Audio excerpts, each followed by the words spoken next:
সংসারের কাজকর্ম বরাবরই থেকে যায়। তো যদিও অলসতা করেছি, অলসতা করেও দেখা যায় তারপরেও ধীরে, ধীরে কিন্তু ঈদের আগে আমি কাজগুলো করে নিয়েছিলাম। সেগুলো আপনাদের সাথে আজ শেয়ার করছি। কি, কি কাজ করেছিলাম ঈদের আগে। আসসালামু আলাইকুম। হাঁড়ি ধরেই সুজির পাতিলাটা নিয়ে আসছি। এই তো খাবার টেবিলে আজকে পরোটা, রুটি সেই সাথে আরকি সুজির হালুয়া রান্না করেছিলাম। তো অফ ক্যামেরাতে খাওয়া-দাওয়া করেছি। খাওয়া-দাওয়া করে এখানে আমি ২ টা পানির বোতল নিয়ে আসছিলাম। তো ২ টা পানির বোতলই আরকি প্লাস্টিকের। তো যদিও এ ধরনের বোতলে পানি খাওয়া তেমন একটা স্বাস্থ্যসম্মত না। তো কাচের বোতলে কিন্তু পানি খাওয়াটা সবচাইতে বেশি ভালো। তো আসলে কাচের বোতলগুলো এদিকে আরকি পাওয়া যায় নাই। আমি খোঁজাখুঁজি করেছি। আর যেগুলো হয়তোবা পাওয়া যেত আমি সেভাবে আরকি মার্কেটে যাই নাই। বাসার নিচে একটা দোকানে আরকি বোতলগুলো দেখতে পেলাম। তো বোতলগুলো আরকি আমার কাছে ভালো লেগেছিল কালারগুলো। তো সেই জায়গা থেকে আরকি কিনে নিয়ে আসছি। তো আমি কেনার সময় দোকানদারকে জিজ্ঞাসা করছিলাম যে, "বোতলগুলোর মধ্যে যদি আমি পানি ভরে রাখি তাহলে পানিগুলো কি আবার গন্ধ লাগবে কিনা?" তো দোকানদার আরকি বলল যে, "যদি আপা ফ্রিজে রাখেন সেক্ষেত্রে হয়তোবা তেমন একটা গন্ধ নাও লাগতে পারে। আর নরমালে রাখলে হয়তোবা হালকা পাতলা একটু পানিটা একটু গন্ধ আসতে পারে।" তো আমাদের বাসায় পানিটা যেহেতু একেবারে ফ্রেশ পানি, তেমন একটা পানিতে গন্ধ নাই। আর আমি এগুলো ফ্রিজেই আরকি রাখবো বোতলগুলো। আমার বাসায় যেহেতু অল টাইম ফ্রিজের পানি খাওয়া হয়, ফ্রিজের পানিও যদি তেমন একটা স্বাস্থ্যসম্মত না, একেবারে ডিরেক্ট পানি খাওয়া। তো আমার ঘরে আরকি মেয়েরা, আমরা সবাই আরকি একদম সরাসরি ফ্রিজের পানিটা খেয়ে থাকি। তো যাই হোক আপাতত নিয়ে আসলাম। পরবর্তীতে যদি দেখি যে কাচের বোতল সময় সুযোগ করে চোখের সামনে ওইভাবে পড়ে যায়, তাহলে ১ টা ২ টা করে আরকি কিনে নিব। তো এদিক থেকে আমি এই যে দেখেন এটার মধ্যে খুব সুন্দর করে ছোট, ছোট মানি প্লান্ট আরকি লাগিয়েছিলাম। পানির ছোট বোতলগুলো আছে না আরকি কোকের যে বোতল ওটার মধ্যে আমি মানি প্লান্ট লাগিয়ে রেখেছিলাম। একটু বড় হয়ে গিয়েছিল। তো আমি সুন্দর করে মাটির ফুলদানিটা ঝেড়ে মুছে তারপরে ওগুলো রেখে দিলাম। তো মাঝে, মাঝে একা একাই ঘরে কাজ করি আর চিন্তা করি যে কোথায় কোন জিনিসটা কিভাবে রাখলে ওটা দেখতে আসলে কেমন লাগবে। তো যেই কথা সেই কাজ। মানি প্লান্টগুলো অনেক আগেই আমি ওইভাবে নতুন করে লাগিয়ে দিয়েছিলাম। যখন দেখলাম চারপাশ থেকে নতুন, নতুন পাতা বের হচ্ছে, তো এরপর আমি সেই মাটির ফুলদানিটার মধ্যে আরকি রেখে দিলাম। যখন হয়তোবা মানি প্লান্টগুলো বড় হয়ে যাবে তখন দেখতে বেশি ভালো লাগবে। তো বাসায় কারেন্ট নাই। আমি চলে আসছি এদিকে কলমি শাক বেছে নেওয়ার জন্য। এই আমার হাতে আরকি কিছু ভিডিও জমা হয়ে গিয়েছে। সেগুলো ঈদের আগের ভিডিও। তো ভাবলাম ঈদের আগের ভিডিওগুলো আমার আপুদের সাথে শেয়ার করে ফেলি। সবই তো আসলে আমার সংসারের কাজ, তাই না? সংসারের কাজে কিন্তু শেষ নাই। অলসতা যতই করি যে অলসতা করে বসেছিলাম, আসলে কিন্তু অলসতা করে বসে থাকি নাই। কাজ ঠিকই করেছি। কখনো, কখনো মন চাইলে ক্যামেরাটা অন করেছি। আবার যখন দেখেছি যে না ভালো লাগছে না, তখন আরকি ক্যামেরাটা অন করি নাই। তো ঈদের আগের কাজগুলো ঈদের পরে আরকি আমার প্রিয় আপুদের সাথে শেয়ার করছি। আশা রাখবো বরাবরের মতো আজকের ভিডিওটি ভালো লাগবে। আমার প্রতিটা আপুদেরকে মনে করিয়ে দিতে চাই, আন্টিদেরকে মনে করিয়ে দিতে চাই। যারা লাইক দিতে ভুলে যান প্লিজ একটি লাইক দিয়ে ভিডিওটি কন্টিনিউ করবেন। আমার ভিডিওতে মাশাআল্লাহ যতটুকু ভিউজ আছে আলহামদুলিল্লাহ বলব। কিন্তু একটাই সমস্যা যে আমার ভালোবাসার আপুরা কেন যেন লাইকটা দিতে চায় না। আমি আমার প্রিয় আপু ভাইয়াদেরকে রিকোয়েস্ট করব যে প্লিজ ভিডিওটি ক্লিক করার সাথে, সাথে একটি লাইক দিয়ে ভিডিওটি কন্টিনিউ করবেন। আমি জানি অনেক সময় অনেক আপুরা অনেক কাজে ব্যস্ত থাকেন। তো ব্যস্ততা থাকার অবস্থায় বা যারা টিভিতে আমার ভিডিওগুলো দেখেন তারা হয়তোবা ওইভাবে কমেন্ট করতে পারেন না। কিন্তু একটা লাইক তো দিতে পারেন, তাই না? তো আমি আপনাদেরকে আজকে খুব করে রিকোয়েস্ট করছি যে প্লিজ একটি লাইক দিয়ে দিবেন। তো আমার না খুব শাক খেতে ইচ্ছে করছিল। শাকটা গতকাল রাতে এনে আমি নরমাল ফ্রিজে রেখে দিয়েছিলাম। যদিও শাক জাতীয় কোনো কিছু আনলে নরমাল ফ্রিজে কিন্তু ওইভাবে রাখাটা ঠিক না। কারণ শাকের মধ্যে কিন্তু বিভিন্ন রকমের পোকামাকড় থাকে। আর ফ্রিজে যেহেতু অন্যান্য খাবারও থাকে আমাদের, কখন যে কোন শাকের থেকে কোন পোকা বের হয়ে কোন খাবারের মধ্যে ঢুকে যাবে সেটা কিন্তু আমরা কেউ বলতে পারি না। তো আমি নিরুপায় হয়ে কালকে শাকগুলো আর কি এনে আমি নর্মাল ফ্রিজে রেখে দিয়েছিলাম। আর সকালবেলা উঠে আমি ঘরের কাজকর্ম গুছিয়ে নিয়ে এরপর শাকটা বেছে নিলাম। আর অনেকগুলো পেঁয়াজও কুটে নিয়েছি। কিছু পেঁয়াজ আমি এভাবে কুচি করে রেখে দিচ্ছি বক্সে করে। আর কিছু কাঁচামরিচ, আস্ত রসুন, পেঁয়াজ এগুলো কেটে নিলাম। এগুলো কিন্তু আমার ২ দিন হয়ে যাবে। সবগুলো পেঁয়াজ কাটলাম না। বাকি পেঁয়াজগুলো গোটা এভাবে আমি রেখে দিব। তো সব কাটাকাটি শেষ করে এরপর আমি এই তো রান্নাঘরটাকে এখন খুব ভালো করে ঝাড়ু দিয়ে পরিষ্কার করে নিব। ভয়েসটা ওভার করতে বসে দেখলাম যে আসরের আজান হচ্ছে। এই কারণে কিছু সময় আবার চুপ করে বসেছিলাম। তো যাই হোক, আজানটা শেষ হয়ে গিয়েছে। এখন আবার ভয়েস দিতে বসলাম। আমাদের এখানে যখন আজান দেয়া হয়, একটা মসজিদে একটা সময় আর কি আজান দেয়া হয়। দেখা যায় এই মসজিদের আজান শেষ, তারপরে আবার আরেকটা মসজিদের দিচ্ছে, আবার ওই মসজিদেরটা শেষ, তারপরে আরেকটা মসজিদের আজান দিচ্ছে। এইভাবে আজান দিতে দিতে অলরেডি ১৫-২০ মিনিট কিন্তু পার হয়ে যায়। হয়তোবা আবার একটু পরেই আমাকে ভয়েসটা অফ রাখতে হবে আজানের জন্য। তো এদিকে আমি যখন ঘরটা আর কি রান্নাঘরটা ঝাড়ু দিচ্ছিলাম, জুঁই পাশে এসে আর কি দাঁড়িয়ে আছে। তো কিচেনের মোটামুটি অনেকগুলো কাজ আছে, সবগুলো কাজ আর কি করব। তবে কাটাকাটির কাজগুলো করে নেওয়ার পর আর কি রান্নাঘরটাকে ঝাড়ু দিলাম। এখানে অফ ক্যামেরাতে আমার এই যে ক্যাবিনেটের নিচে এই সাদা আর কি ওয়াল কালারটা বিছানো ছিল, সেটা আমি উপরে দিয়ে দিলাম এই ঘাসের নিচে। কারণ এই জায়গাটাতে কাজ করি, যেহেতু কাজ করতে গেলে অনেক সময় মেয়েরা কী করে, চা তারপরে পানি এগুলো যখন এই জায়গাটাতে আর কি চা ঢালতে যায় বা পানি জাতীয় কোনো জিনিস কোনো কাজ করতে যায়, তখন না দেখা যায় যে এই ঘাসটা ভেদ করে নিচে পানি পড়ে যায় বা চা পড়ে যায়। তো এই কারণে উপরে একটা ওয়াল কালার দিয়ে তারপরে ঘাসটা আর কি বিছিয়ে দিলাম। ঘাসটা কিন্তু আমি অফ ক্যামেরাতে খুব ভালো করে ধুয়ে দিয়েছিলাম। ধুয়ে ভালো করে আমি শুকিয়ে নিয়েছি। এখন এক এক করে সবগুলো জিনিস আমি এই তো গুছিয়ে নিচ্ছি। আটার কন্টেনারটা খালি হয়ে গিয়েছিল। আটার কন্টেনার, তারপরে এই বক্সটার মধ্যে আমি বিভিন্ন রকমের মসলা রাখি। মসলার বক্স, তারপরে আমার এই যে তেলের বক্স, যা যা ছিল মোটামুটি আমি সব কিছু কিন্তু ধুয়ে নিয়েছি। এগুলো আমি অফ ক্যামেরাতেই ধুয়েছি। অফ ক্যামেরাতে ধুয়ে ভালো করে পানি ঝরতে দিয়েছিলাম। তো যেখানে দেখলাম অল্প অল্প পানি আছে, তো রুমালের সাহায্যে আবার পানিগুলো আমি একটু ভালো করে মুছে নিচ্ছিলাম।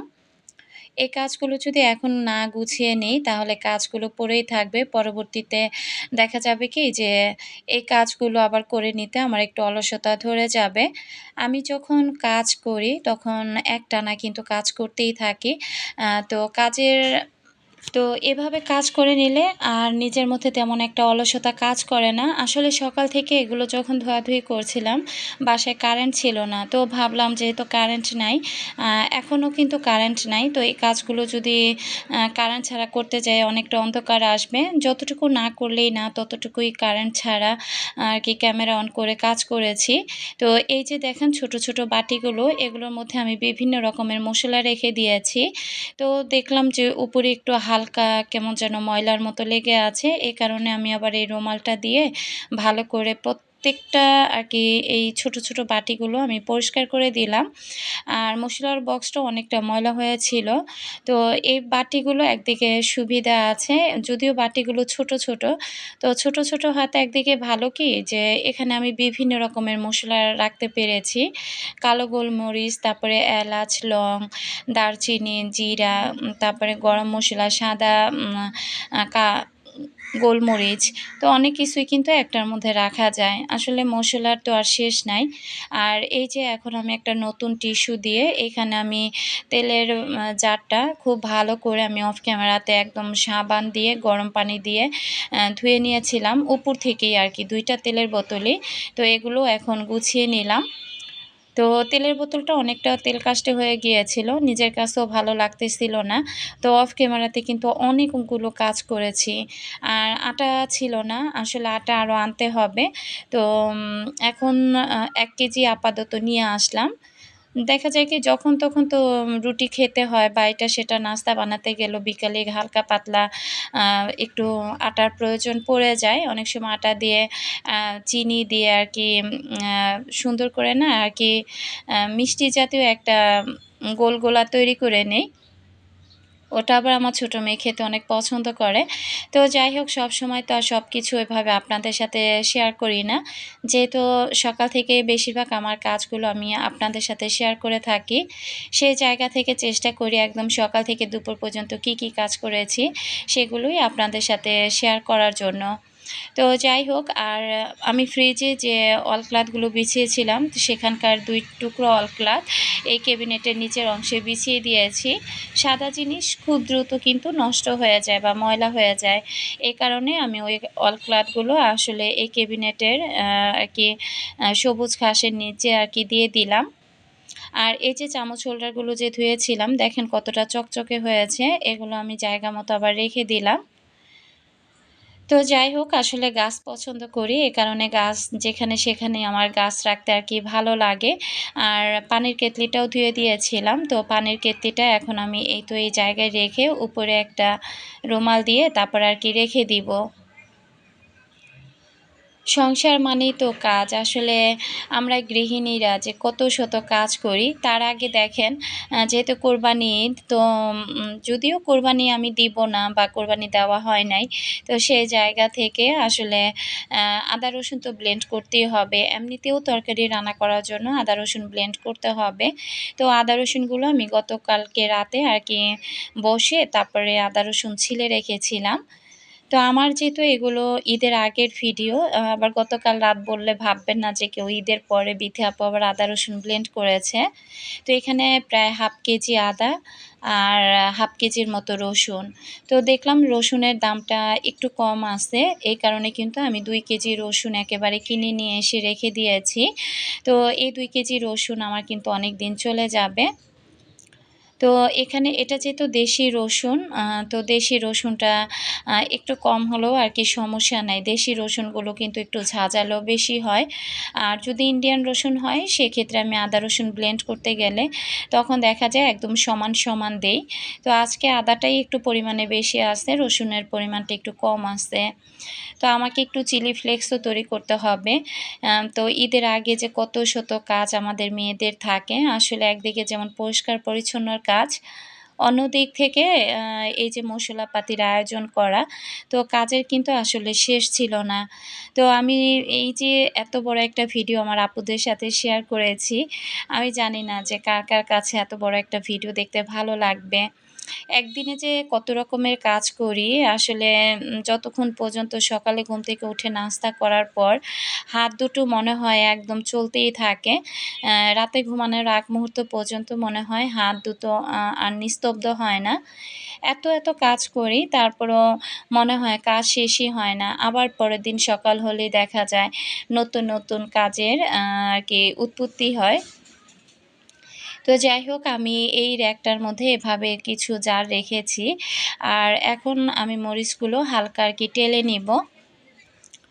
এভাবে মরিচটা টেলে রেখে দিলে এটা ভর্তা বা যেকোনো কিছুতে কিন্তু এটা কাজে লাগানো যায়।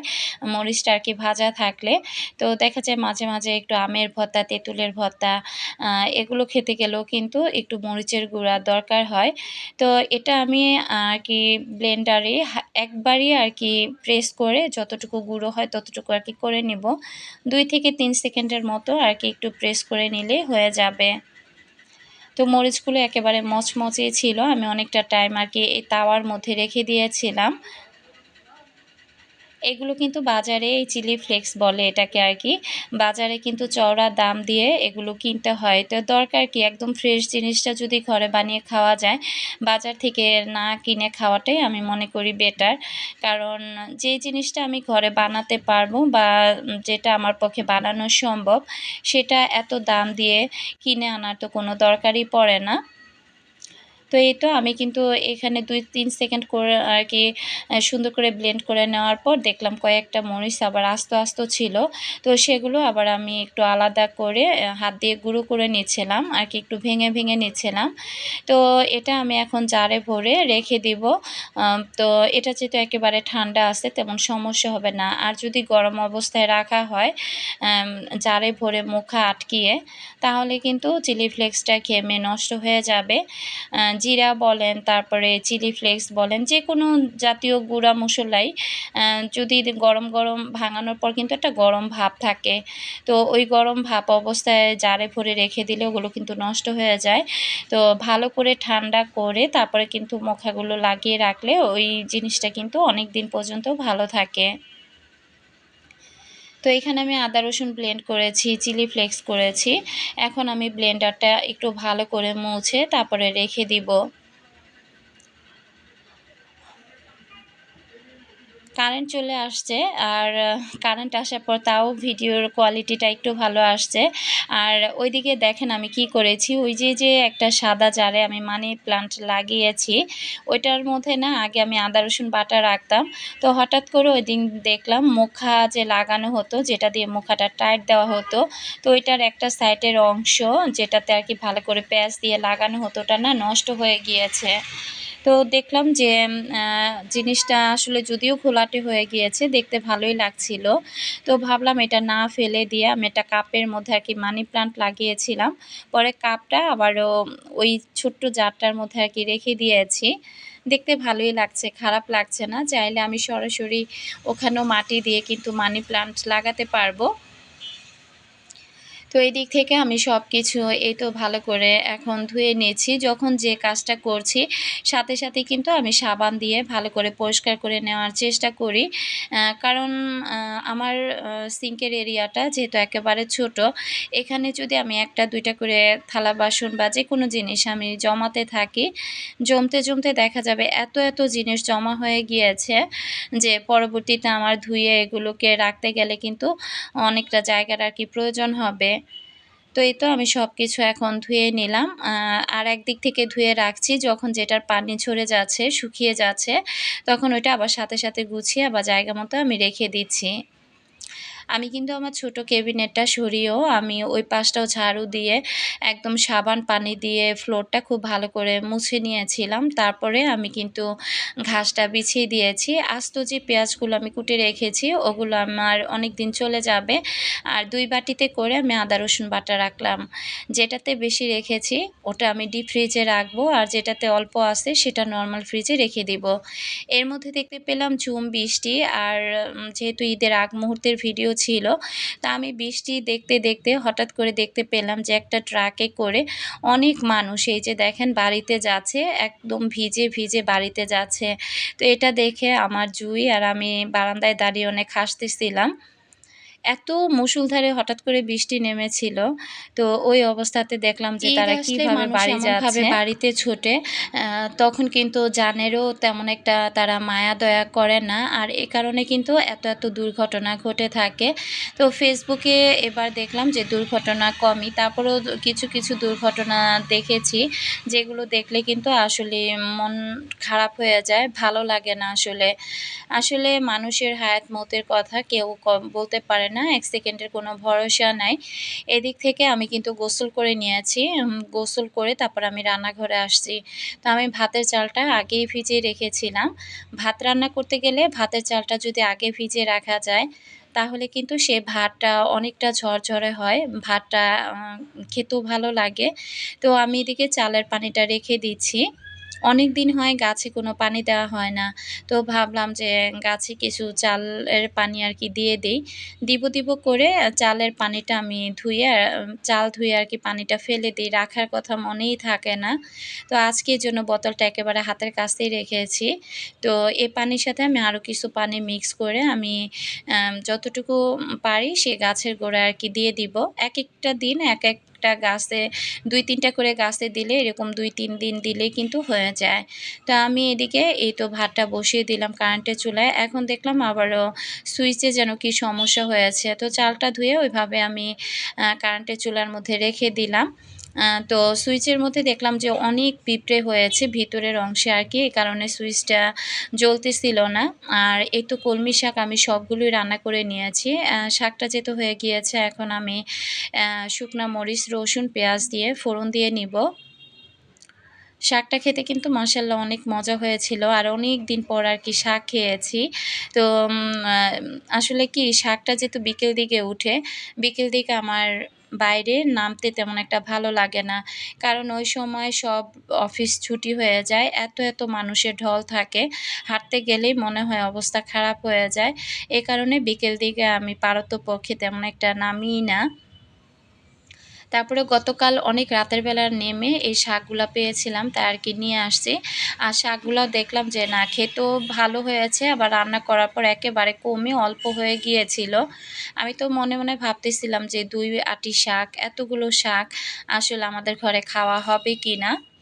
তো অনেক দিন পর রান্না করেছি, তো আবারও একদম পরিমাণেও অল্প হয়েছে, খেতেও কিন্তু মাশাআল্লাহ অনেক মজা হয়েছিল। তো এই তো শাকটা আমি রেখে দিলাম। শাকটা বাটিতে বেড়ে আমি চাইলে ওইভাবে রেখে দিতে পারতাম, কিন্তু রাখার মধ্যেও কিন্তু একটা সৌন্দর্য আছে। শাকটাকে আমি চারপাশে একটু ছড়িয়ে দিয়ে তারপরে আর কি বাটিটা চারপাশ থেকে পরিষ্কার করে আর কি রেখে দিলাম। আর এদিক থেকে আমি অফ ক্যামেরাতে কড়াইটা ধুয়ে আবার ওই কড়াইতেই কিন্তু এই তো মাছ ভুনা করে নিচ্ছি। তো এখানে আমি আজকে আর কি কাতল মাছ ভুনা করব। মাছের সাইজগুলো এত বড় বড় ছিল, আসলে এত বড় বড় মাছের সাইজ মেয়েরা খেতেই চায় না। তো তরকারি দিয়ে রান্না করলে তাও একটু খায়, তবে ভুনা করলে তেমন একটা আমার আসলে খেতে ভালো লাগে না। আমার কাছে মনে হয় সবজি দিয়ে মাছ রান্না করলে সেই মাছটা খেতেই বেশি ভালো লাগে।